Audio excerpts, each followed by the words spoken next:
Welcome to GNT, your one-stop shop for gaming news and whatever else we want to talk about. I'm Nick. And I'm Mike. Brandon's not here today, couldn't make it, but so it'll just be the two of us. Today we're going to start with some Overwatch League news. London Spitfire ended up winning. They were the Stage 1 champions, so they got the $125,000, I think, for winning Stage 1. It's a really good game. Wasn't this past weekend, but the weekend before. And New York Excelsior, I think they were like 10 and 3 or something like that at that point. So everyone thought they were going to win. And they played London once that night to determine who played who. London lost, but they were still in. So then London, beat another team, made it back to play New York again, ended up winning in 5 matches, came down right to the end. So that was a really good game. They started Stage 2 yesterday. Last night, Seoul Dynasty beat LA Valiant 4-0. Dallas Fuel beat Shanghai Dragons 3-1. And the LA Gladiators beat San Francisco Shock 4-0. Tonight, Houston Outlaws play London Spitfire at 7 p.m. Eastern. New York Excelsior plays Florida Mayhem at 9 p.m. Eastern. And Boston plays Philly at 11. So how many rounds do they have? Do you know? There are 5 stages, I think. Oh, 5 stages. Okay. Yeah. So at the end of each stage, a team gets $250,000, and then they have the playoffs, which takes the whole. Doesn't really go by stage at that point. It's just everyone's record up to that point. I think that top 6 teams get in, and then whoever wins that gets $1 million. Super Bowl. Yeah. Okay, so that's cool. Yep.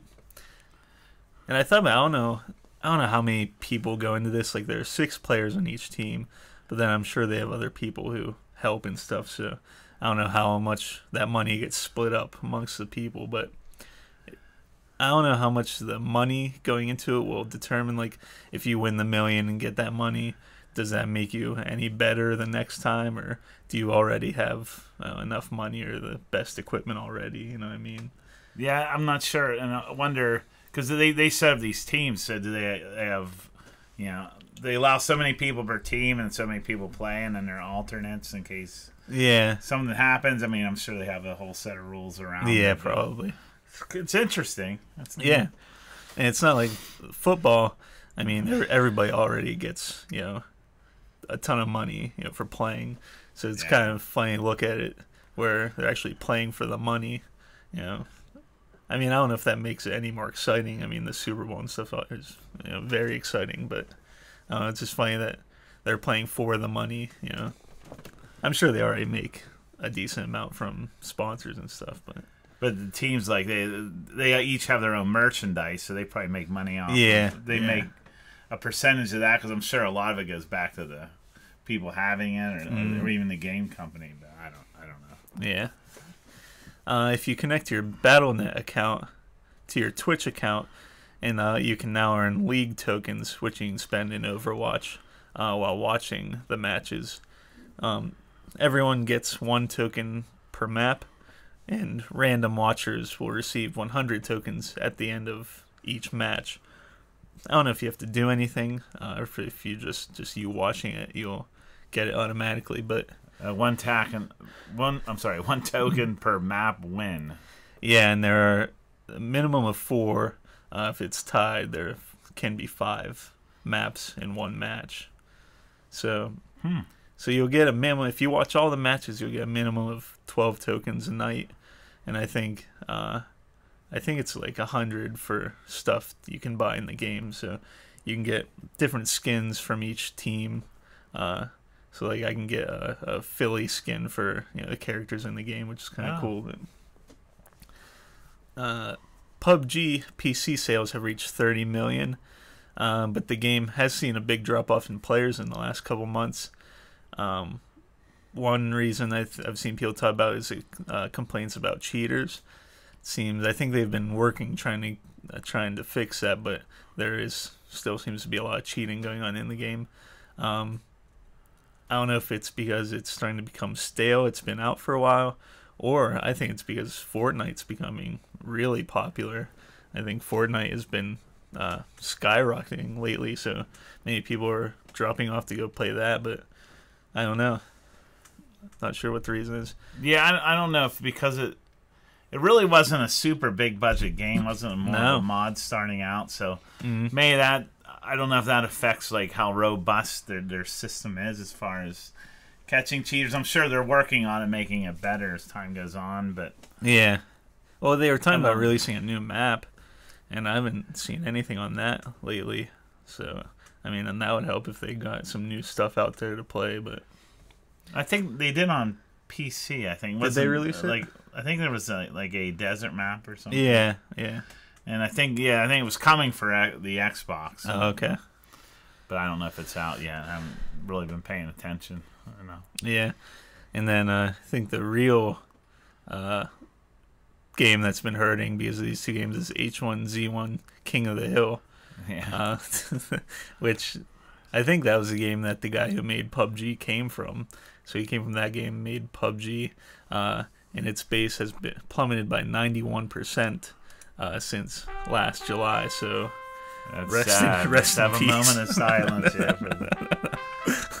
Yeah, I think that's the first place I saw that kind of gameplay. All right. I think that's the first game I saw that kind of gameplay in. I know there's probably others before, but that's the first one I saw was H1Z. Yeah, it was. I forget there was a quote. I don't remember who, but it was something like, you don't have... It's not about being first, it's about being the best, or something like that when it comes to inventions or games. So yeah, we played H1Z1, and I just ran running around trying to build structures. Yeah, and then it kind of wore thin, and we got tired of it, and now we've gone back. But yeah, U.S. Senator Maggie Hassan of New Hampshire was questioned the nominees to be Federal Trade Commission commissioners. So I don't think they're not commissioners yet, but they're probably going to be. She asked them if they would be willing to look into game addiction and loot boxes, which she believes may contribute to the addiction. And I just have a short audio clip of that. In the past, the FTC has looked at video games, issuing a report on the marketing of violent video games to children in 2009 and in 2013.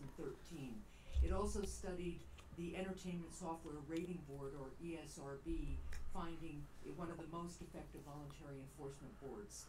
That's why I'm confident that the ESRB will take this issue seriously. So today I am sending a letter to the ESRB outlining my concerns with microtransactions, which may take the form of loot boxes. That's what they're called. Well, first, I never thought we would hear people, the FTC, say the word microtransaction in a hearing like this. So yeah, that was kind of weird, but. And allow in-game purchases for surprise winnings, and in many cases these are being marketed to and used by children who are obviously particularly susceptible to being addicted to them. Last month, the World Health Organization recognized gaming disorder as a diagnosable disorder. We should be doing all we can to protect our children and to inform parents about their options when it comes to these types of games.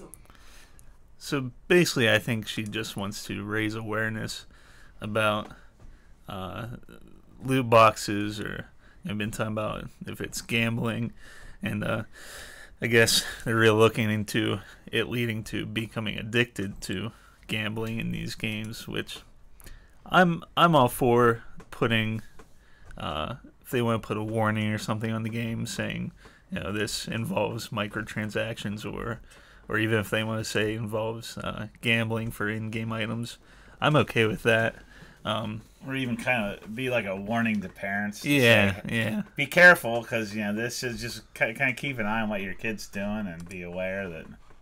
Maybe to warn them about, I don't know if the parents would, no parent would give their kid the credit card and say, well, buy some. But I don't know if not. your accounts are automatically hooked up, and if they could just go in and maybe it'd be kind of a warning just to kind of watch out for it. I guess I don't know. And I'm sure I haven't looked on my Xbox, but I would think I know there's some parental controls, so I'm sure there's a way you can turn off spending on an Xbox.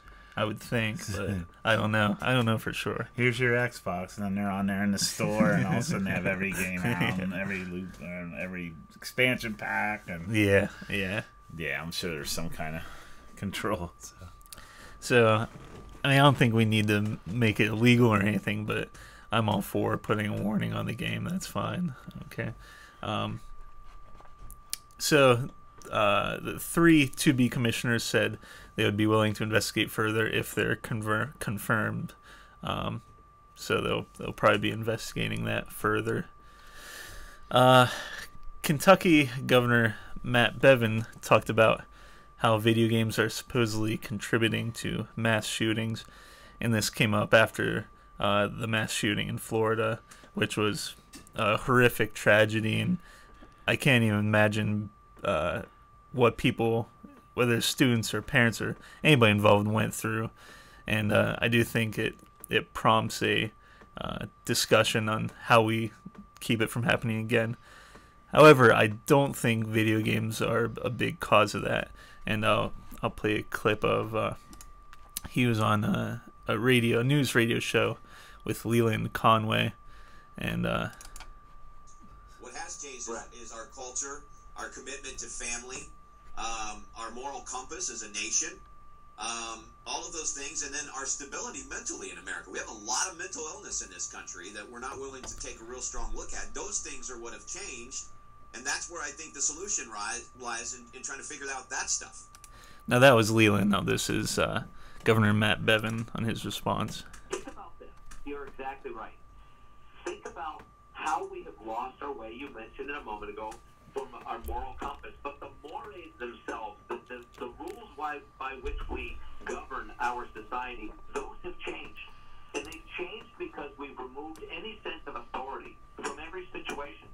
I mean, and what's sad is that you look at, when you see all of the various medications that people are on, the side effects, the psychotic side effects of so many of these pharmaceutical drugs that are so prevalent in our society. Again, there's no one single thing. Mm-hmm. I do agree with him there. I do think we are too often our response is just put people on medication, and that's a quick answer, right? Yeah. So I do agree with him on that. I think mental health is the area we need to focus on. But then I think this is where he loses me now. Those are things that have changed. And then you look at the culture of death that is being celebrated. There are video games that, yes, are listed for mature audiences, but kids play them and everybody knows it, and there's nothing to prevent a child from playing them. I mean, I would think the obvious answer would be, the parents. Parents? Yeah. That's what I was going to say. One word, parents. Yeah. I mean, aren't the parents the ones buying the mature games? Because I don't think kids can buy mature video games. Can they? I don't think so. And I'm sure, there's probably some place where they don't check, and they should be. But yeah. I think for the most part they do check. Like, I don't know if you could go to Walmart, a kid could go in there and they wouldn't care, and they just scan it, and I don't know how much they check. But and you just said that we don't take responsibility for our kids. Well, there's one place that we should be. It's up to the parents if they want their kids to play these mature games. I'm not saying necessarily whether they should or shouldn't, but that should be up to them. Yeah, I think they should at least keep an eye on what they're doing. Yeah. But celebrate slaughtering of people. There are games that literally replicate and give people the ability to score points for doing the very same things that these students are doing inside of schools, where you get extra points for finishing someone off who's lying there begging for their life. These are quote-unquote video games, and they're forced down our throats under the guise of protected speech. Now that just sounds like a description. I mean, if you ask someone who has never played a video game in their life, that sounds like something they would say. A celebration of the slaughter of people. I mean, there are games that are about killing lots of people, but the majority of them are not. And if you just listen to him, it sounds like, every game is just like what these kids are doing, going in and killing lots of, going into a school and killing lots of students. I've never seen a video game that has that. I'm not saying there isn't one. There may be one out there, but I mean that's just ignorance of video games at that point. It's garbage. It's the same as pornography. They have desensitized people to the value of human life, to the dignity of women, to the dignity of human decency.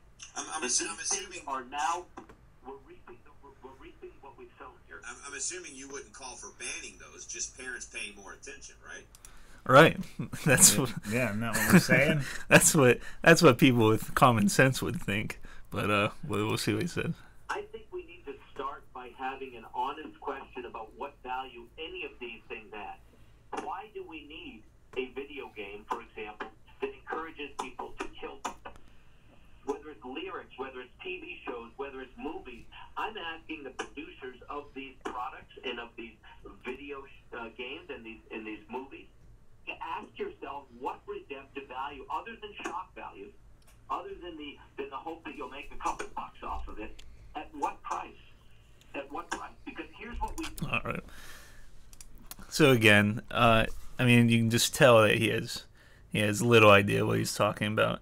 I mean, yes, what purpose do these video games serve? I mean, it's escapism, the same as music, the same as movies, same as TV. Why do we need any of this stuff? It's just a way to have fun, to escape, the stresses of everyday life. And the majority of video games are not just about, slaughtering people as fast as you can. So, but unfortunately, there are people in positions of power like that don't really know what they're talking about and can sway the conversation. So I guess that's why I brought it up. But all right, moving on to more fun stuff. The PS4, well, this one's not. So PS4 will now automatically download full games even if you haven't purchased them, I guess. So if you so if you go under automatic downloads and you have featured content enabled, Daniel Bloodworth tweeted that Shadow of Colossus was downloaded to his PS4 but is unavailable until he buys it. So I guess if you have this checked, I haven't checked at home. I'm sure I have it turned on too, but it'll just download games. And then if you buy them, you can play them, but they're going to be on your hard drive unless you turn that off. I think the problem would be is what if you had your game console is running near capacity as far as hard drive space. I mean, and then all of a sudden you got to load something. Sorry, you're out of room. What? I didn't, it's like, because we download stuff you don't even have. I don't. Yeah, I don't know what the point is of that, but yeah, if I could check to say, hey, you may if you pre-ordered something and then they release it and then it downloads it ahead of time. I think that's great. Yeah, if you want that, even, but. Just like I guess if you had, even if you didn't have an intention of buying the game, it would download it. I guess so. All right, fill her up. I'll be curious to see, because I was gonna check my PS4 before, but didn't get a chance to. So I'll be curious to see what games I've downloaded. Glowing red hot from downloading. Woo! Rainbow Six Siege is getting a new mode called Outbreak. I guess people are saying it feels like a Left 4 Dead 3. There are long maps that you have to go through, but then there are, I guess, like 3 or 4 areas you have to stop and defend. So it's like Rainbow Six Siege. You set up your defenses. You can block doors or walls and stuff, and then they try it again. You defend it, and then you move on through the map to the next spot, which I saw a little gameplay they had for it, and it looked pretty cool. I think technically it's I think they're aliens, but some of them look a lot like zombies. So that's coming. The weird part is it's coming March 6th, but I guess it's going to be a limited time only game. So I think it's from March 6th to like sometime in April that they're running it, and then it's going to go away. But so even if you it's not limited time that you can get it. It's limited time period. Yeah, it's free. So if you have Rainbow Six Siege, you'll get it, but you only have a month to play it. And it looks like they put a good amount of content. I think they're. Why would they shut it off? I have no idea. Let's say people really like it, and they're I don't know. Yeah, I have no idea. I think there are like 3 full maps, like decent sized maps, new maps that were coming with it. So yeah, it's a little strange. I think Rainbow Six Siege has been out for a couple years. It's been a while. I know. It's been a long time since we played it. Yeah. And I heard that they were planning on developing content for this game for 10 years. So Wow. yeah, I guess they're going to keep coming out with game modes and stuff like this, which is got good. 2 days to play this thing we worked 2 years on. Okay. Which is good. I mean, like, keep the free content coming. But yeah. Warcraft 3 is getting a major patch for widescreen support and 24-player lobbies. And there's a rumor that it and Diablo 2 are getting remastered, which would be cool. I've always wanted to play Warcraft 3, but never got around to doing it, so maybe I'll wait to see if they're going to remaster it. I'm trying to remember if I even had it. I remember I had the original Warcraft. I don't know if I had... I might have had War. I don't know if I did or not. I have to... I'm trying to remember, because I get confused with the World of Warcraft. Right. No, Warcraft 3, and then it had an expansion that dealt with the Lich King and his rise and stuff, which that was always my favorite part of World of Warcraft, so I'd like to play through that. I always kind of wish I had, because then it would kind of, gave some of the backstory of what we were doing in World of Warcraft at the time, but now... Last of Us Part 2 creative director Neil Druckmann says that the third-person perspective is not necessarily set in stone. I guess he had a panel and someone asked about it, so now is Last of Us Part 2 going to be first person or third person? Or maybe it'll switch between both, I don't know, but kind of interesting. I'd like third person, I think, to at least be optional, just because that's the way I played through the first one, and I don't know, I'd kind of like to keep going that way, but I don't know if they think first person is the way to do it. I guess we'll see. McDonald's is shipping 20 million packets of Szechuan sauce. They're going to be starting it. Special. Oh, okay. They're going to be starting the Mulan sauce February 26th, so in a few days, 4 days from now. And it'll last until they run out once again. So I forget how much they shipped last fall. And then I guess they ran out really fast and people were upset. So hopefully they made a little extra this time. I never had it. I can't imagine it being that good. I don't know. Maybe it is. Yeah, I'll have to try to get some. A Spyro trilogy remasters in development. We had Crash Bandicoot last year. And now they're going to make the Spyro trilogy. Rumors say that they're aiming to release it this fall. Should probably hear an announcement pretty soon, but so we'll see when that comes out. I played it a little bit when I was younger, and I'd be interested to play it again. Just like Crash Bandicoot, I like that. Although I didn't play a lot of Crash Bandicoot, but it'll just be a fun game to see how they remastered it. And then we saw Black Panther came out last week. It's been doing really well. I mean, box office and reviews wise. And overall, what do you think of it overall? I enjoyed it. Yeah, I tried to stay away because I knew before it came out they were talking about how good it was, and then I started to see there was a lot of. I tried to not to learn. I didn't want to learn anything about the movie before I saw it. Yeah, but I started seeing a lot of things that said there's a lot of politics in it and stuff like that. I tried to just keep that away, and I just wanted to watch it as like any other Marvel movie and try to enjoy it. And I think overall it was a good movie. I enjoyed seeing it. Yeah. So. Overall it was good. It was good. I don't think there's been an MCU movie to this point I would say it was bad. Did it blow me away like some of the other ones did? No. I think it was a little long in some parts. Towards the middle, it dragged a little for me. Yeah. But the beginning started off really well. The scene with him chasing Claw in the cars and stuff was really cool. And it ended really well. I really liked the end battle scene. And spoiler alert if you haven't seen it. I love the big rhino part. I thought that was cool. The battle rhinos. Armored rhinos. Yeah, it was awesome. It wasn't crazy that they, again, spoiler alert, they killed Claw. I I mean, we got a little taste of him in Age of Ultron, and I couldn't wait to see him again in this movie. Then they end up killing him, which bummed me out a little bit. But yeah, I thought it was a little too easy, but yeah, I guess I don't know.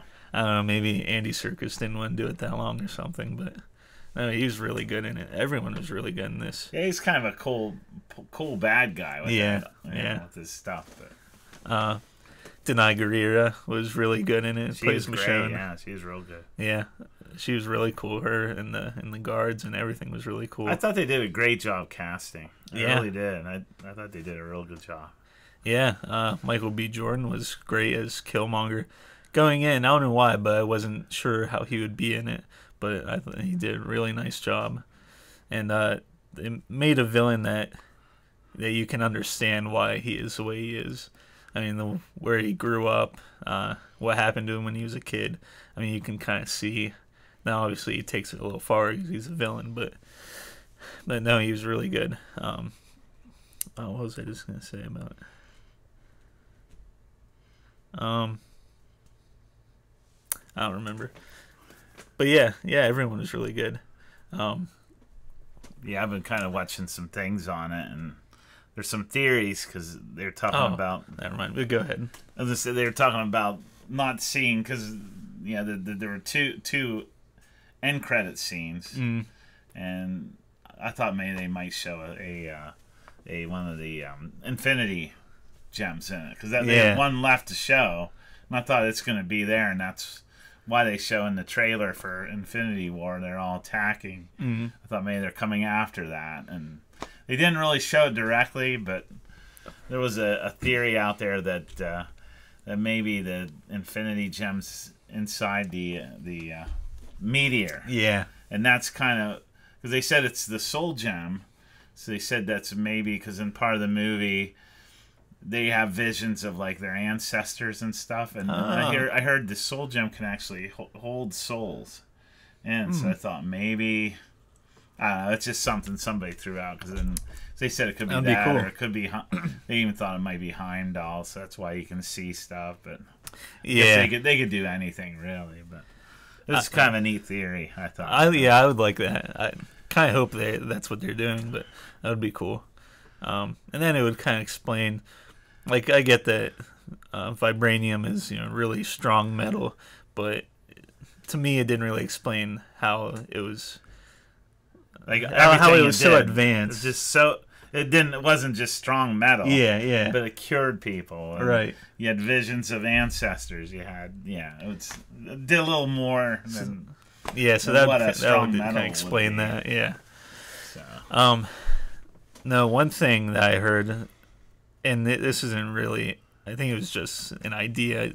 I don't think they really had any evidence from the movie that would point to this. But one idea I really liked was someone said, if Robert Downey Jr., assuming he's going to leave at some point, why not make Black Panther's sister the next Iron Man? Yeah, because she's real smart. Yeah. She's technical. And I'd be behind that 100%. I think that'd be really cool. Because up to this point, thinking about him leaving, I didn't really know who else they would get. Maybe cast someone new. But no, I could see her doing that, and I think she'd do a good job. She was kind of smart alecky like Tony is anyway, so it would kind of fit. They could make she'd make her suit out of that vibranium, so it'd be indestructible. You couldn't destroy it. So. Yeah. I guess you have to shake the person in and out to get rid of them, and then you couldn't destroy them. No, and I really liked how they made the new suit. It would take an impact and glow purple, and then he could release the energy. I thought that was really cool. Yeah, like the kinetic hold power or something, whatever. Yeah, that was cool. And the only other thing I was thinking, it was during the end battle, and I wish they would have put something with Captain America, like maybe as an end credit scene or something, because the whole time during the end battle, I'm like, wait, is Captain America still there? Is he just like hanging out in the basement while this battle is going on? Like, where is he at? So I don't know, maybe they'll explain that for in Infinity War, but that was really the only thing during the movie. I was like, Captain America must not be here. He'd be involved, but I don't know. Yeah, the movie was good. The end credits, I thought they weren't horrible, but they were just disappointing to me. Yeah. They were just, it's kind of like, I was expecting just a little bit more. Mm-hmm. You know, it's about whatever, you know. Yeah, they had the one where they were, I don't know if it was like the UN or what, but they were talking about Wakanda, you know, reaching out into the world. And I did like the one line that I forget exactly how it went, but he said, you know, what are a bunch of farmers going to give to the world? And then T'Challa just smiled because, you know, they have all this technology and stuff. So that one was kind of funny. But and then they showed Bucky, and I guess they kind of fixed him so he's not, they can't take over his mind anymore. Lunatic anymore. Yeah, he's not brainwashed. Right. So. And that, I mean, I think we all kind of knew that was going to happen anyway, so that wasn't really that big of a reveal. So yeah, it didn't really show anything too exciting, but yeah, overall it was good. I did I made because I was wondering, I saw some people saying this is definitely a top 10 Marvel movie, and I was like, I'm not sure if it is. So I listed all the Marvel movies in order, and I think for me this ended up being like 15 or something. Whoa, which looking at there's a lot of movies. Yeah, and looking at the list of movies, that's not an insult because I mean, look at the movies I'm comparing it to, which are some of my favorite movies, you know, of all time. Well, even just the last one. Did you like Thor better? Thor Ragnarok? Yeah. Oh yeah. I did. Yeah. So that was the last one I liked better than this. Oh yeah. Not to say this is bad. It's just, and I like it a little bit better. I did go into it, I mean, realizing that this wasn't a movie that was specifically made for me. I think Thor Ragnarok is probably just my taste in music and everything was more of a movie for me. I mean, I love the Led Zeppelin song they used in it. It was awesome. So I recognize that the Black Panther movie, you know, they weren't targeting me for this movie, which is fine, and I still enjoyed it. But so I guess they're just other people that probably responded a lot more strongly than I did to it, but which is good. I mean, people have different tastes in movies, and they're making movies for everyone, which is great. So, and we'll see how it fits into Infinity War when it gets here. Yeah. In May. Yeah. Oh yeah. Yeah. So Can't that'll wait be for good. that. So yeah, that's pretty much all of our topics this week. Been playing a little World of Warcraft, kind of getting back into it, because I logged on. They had a pretty big update for it, so I just pulled up Battle.net, and then it came up and said if you pre-order Battle for Azeroth, which is the new expansion coming out this summer, you get all this stuff and a free boost to 110 for a character. So I pre-ordered it, and then I thought I'll play a little bit since I did that. So they added quite a bit. So the last expansion, Legion, you know, you go to that new area and fight the Legion. We did that. But now this next part, you go to Argus, which is their world, like where the Legion started. And it's cool because you take a ship, I don't know how you say it, the Draenei.